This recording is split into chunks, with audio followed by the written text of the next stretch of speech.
BJP में रहना है, बीजेपी में काम करना है, बीजेपी में ही जीना है, बीजेपी में ही मरना है, सोच के आए हैं। आप बीजेपी के लिए बच्चा अभी गिरेंगे, उठेंगे, संभलेंगे, आगे बढ़ेंगे। बांकीपुर चुनाव में आज हम लोग पूरा तन मन धन से बाकी बीजेपी का मदद करेंगे।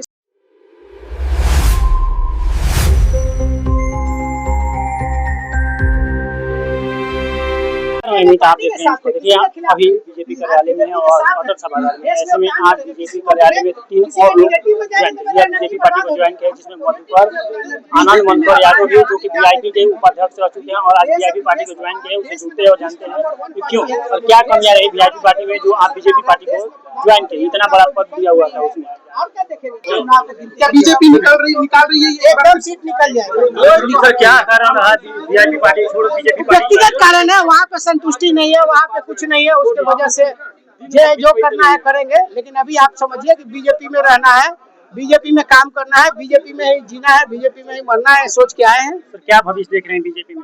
अरे बीजेपी में भविष्य का, अभी हम आए हैं तो एक दिन में हमको प्रधानमंत्री थोड़े बना देंगे। अरे अभी आए हैं, जुड़े हैं, आगे सोचेंगे, वो कभी काम करने का प्लेटफॉर्म मिलेगा, उसके बाद तय करेंगे क्या करना है।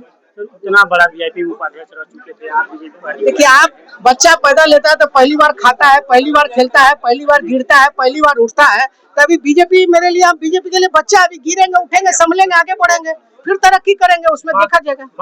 बांकीपुर चुनाव में आज हम लोग पूरा तन मन धन से बाकी बीजेपी का मदद करेंगे, इसमें कोई दो राय नहीं। से दौरे पर पहुंचे हुए थे, क्या अरे कुछ नहीं, उनसे मिले, आशीर्वाद प्राप्त है, उनका कोई दिक्कत नहीं। देखिए आनंद मनोहर यादव थे, यहाँ उनकी श्रुति श्री है और उनसे बात करते हैं, जुड़ते हैं, जानते हैं कि जो अभी पार्टी को ज्वाइन किए क्या कारण रहा। श्रुति श्री मैम, क्या कहिएगा बीजेपी पार्टी ज्वाइन किया?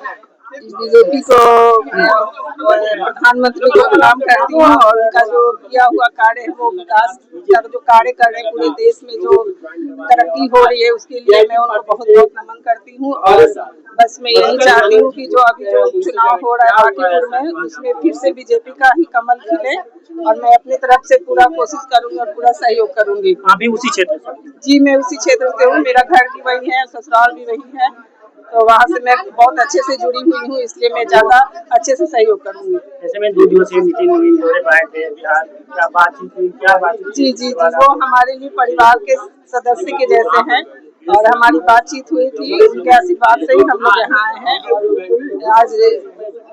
आज ज्वाइन किए हैं बीजेपी। बांकीपुर चुनाव को लेकर प्रशांत किशोर कई बार दावेदारी कर रहे हैं कि इस बार बीजेपी की कुछ नहीं कर पाएंगे। प्रशांत किशोर जी कहीं कोई टक्कर नहीं है बीजेपी से, वो बस जुमला कर रहे हैं, बस घूम रहे हैं और कुछ नहीं है, कुछ नहीं मिलेगा। देखिए हमारे साथ श्रुति श्री मैम थी और वह आज बीजेपी पार्टी को ज्वाइन किया है। ऐसे में ये जो चीजें आपके सामने रखी है, ऐसे किस प्रकार से देखते हैं। फिलहाल इस खबर में इतना ही, आगे तमाम खबरों को जानने के लिए बने धन्यवाद।